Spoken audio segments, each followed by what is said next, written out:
It took place in what is now Arizona. It was long ago. 3 young Native Americans had just returned from a hunt. They were successful, so naturally they were happy, overjoyed. They ran through the desert, chasing each other in a form of celebration. Then they happened upon an unusual natural stone arch. They started to run through it as they continued to pursue each other. They kept up the pace, jumping through the arch and then circling back around for another run.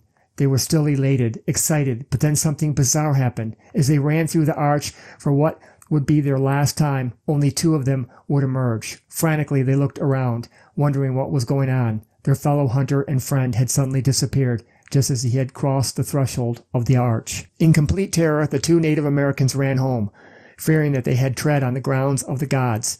After informing the members of their village, many of them returned, curious about the arch. Together, many of them threw stones through the opening, but nothing happened. The rocks just passed through with no effect.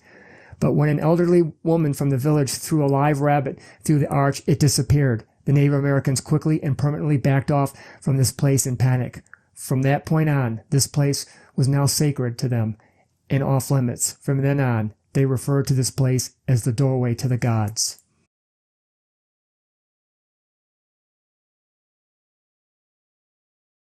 This was not the only time that this abnormal rock formation would show what it was capable of doing. In 1948, another Native American, while riding his horse near the stone arch, noticed something very peculiar. A storm was moving in.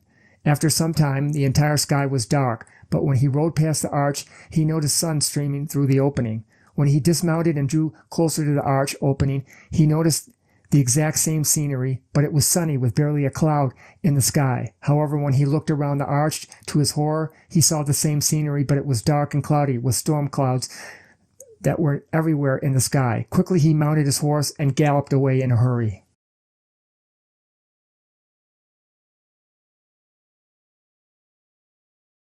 What exactly is this rock formation? Is it a portal to an alternate dimension, or is it a portal to a different time? An interesting aspect is the location of the rock portal. It is situated south of Sedona. The rocks and mountains of Sedona are one of the points on Earth where the magnetic ley lines converge. In UFO lore, these are the points on Earth where the most UFO sightings and other bizarre occurrences take place. Is the rock portal somehow connected to the magnetic field of the Earth and this convergence at Sedona? Certainly what the rock portal can do obviously classifies as bizarre, but still, where does it go? Where did it take the Native American and later the rabbit the old woman threw into the opening? It is believed that the portal is time-related. There is some indication that this is the case.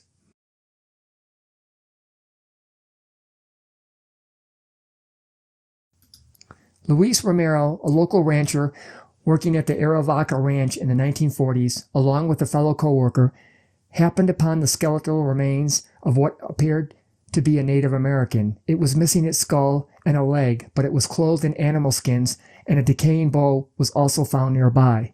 The location was not too far from the stone arch.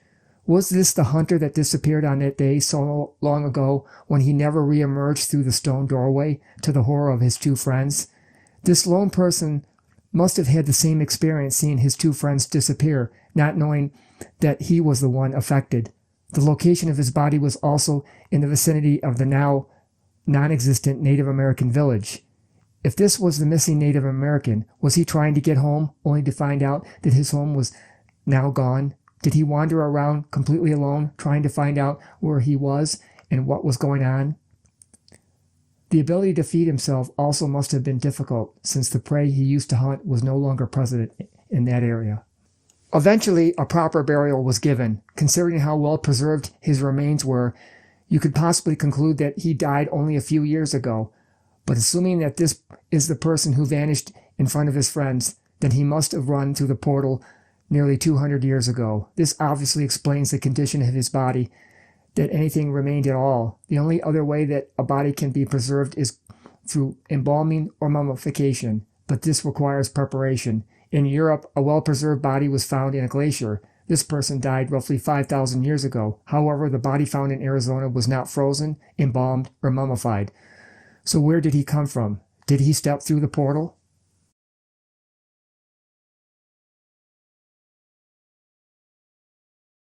There have been other weird encounters other people have seen near the stone arch. Individuals that should not exist in our time. For example, there is the instance of two cowhands on horseback. One day, as they were looking for a wayward bull, one of the cowhands noticed something peculiar. At first, he was hit by a few rocks. When he looked around, he noticed no one nearby. At first, he thought that his friend was playing a joke on him, but he noticed that he was some distance away. His friend had already located the missing bull. Using his binoculars, he looked around until he caught something interesting in the other direction. In the distance, he saw 5 men on horseback traveling in single file. They were wearing tunics and helmets and carrying lances. From their dress, these individuals looked like Spanish soldiers. He watched for a while as they slowly rolled away from their position. Their mere presence was disturbing enough, but soon it would get worse. To his surprise, he watched as their image faded and eventually all the soldiers disappeared. This is not the only instance of ghostly encounters. Another involves a Jesuit priest who built a small mission near Arivaca. He died more than 200 years ago, but in the present he has been seen many times, again near the stone arch. Is he a ghost? A rancher who once caught sight of the Spanish padre thought otherwise. Even though he saw the padre for only a few minutes until he slowly became translucent, then transparent, until he finally disappeared, he did notice something odd. When the padre was walking, he was disturbing the sand and gravel on the road. He even had a shadow. So what is going on? Is this stone arch a doorway to another time?